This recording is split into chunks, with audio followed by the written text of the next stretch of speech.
Hi everyone, I'm Jacqueline Scott. This is EDL 853, Module 1, and this is my personal introduction. I have two young kids. You can see my family here. I have a 7-year-old and a 3-year-old. So sorry for the lighting. I do a lot of my work at night because it's the only time I can actually focus. All right, who am I? I graduated from Miami University in Ohio, and after I graduated, I taught 7th and 8th grade reading and language arts in Indiana, and I also coached high school girls basketball. After 2 years in Indiana, I then moved out with my husband to Colorado, and I've worked in 3 different districts.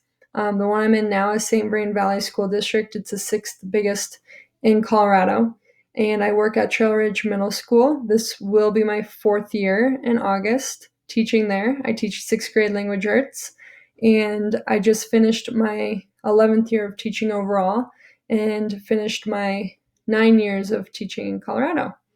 I have coached high school and middle school basketball throughout this time as well.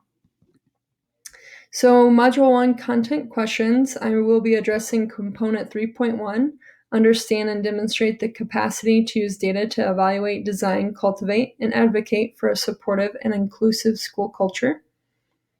So question 1 is, if an inclusive culture starts from the premise that everyone in the school, students, educators, administrators, support staff, and parents should feel that they belong, realize their potential, and contribute to the life of the school, what is the school leader's role in maintaining this culture? And what do you do if it doesn't exist? So I think it's really important that the school leader's role goes with both of these questions. You have to have an open door policy for all students, families, and staff, and make that very clear and make them feel welcome that it truly is an open door. You need to validate concerns by responding to calls and emails in a timely manner and show that every concern matters. And just be consistent in communication and listen to people and not be dismissive. The second question, an advocate is a person who empowers their students. They give advice, encouragement, or a listening ear. It's an individual that lets a student know that they have someone who believes in them and who is there for them. What support can a school leader provide to encourage advocacy? School leader provides being an advocate and being an example of it every single day for all their students and teaching them to also be able to advocate for themselves. I think important questions asked students are, what can I do for you? And truly mean that. Like, how can I help you be successful in our school?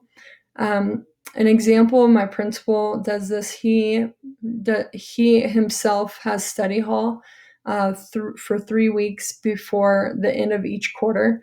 And before even that happens, he'll have conversations with kids that have Fs before they join his study hall during lunch. And he will be an advocate for them. He tries to help them talk to teachers, and he helps show that he's there for them. And I think that's a great way to show advocacy. And it shows also that you value every student in the school, and that's really important to provide. Providing opportunities for every student to feel welcome. We have a unified sports program at our school, and so special education students and general education students come together to make up these teams.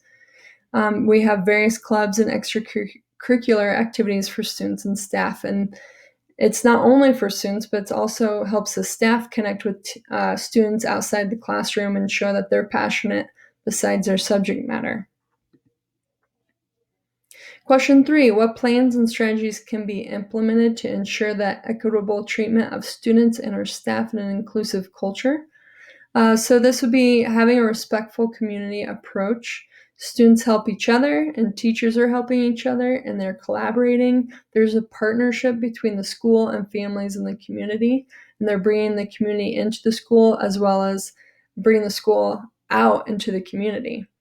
Professional learning embedded within staff meetings, and this incorporates a lot of things. So making sure your teachers know they should have a diverse literature in the classroom, no inclusive language, research-based articles on positive school culture is really important for teachers to be reading, and then also to train staff on how to respond to issues that arise in the hallways, and things that they make sure they're not actually ignoring, because it sometimes seems like it's easier to ignore, but they need to be addressing those issues or concerns. And just create an open and safe, different, safe environments for students to openly talk about feelings and thoughts that they're having. And then question 4, what steps can a school leader take to change negative assumptions that affect teaching and learning in an inclusive culture?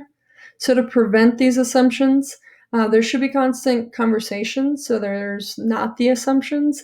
So everyone has a voice. You should be listening to other perspectives and learn what the other perspectives are, so you can connect with students and families.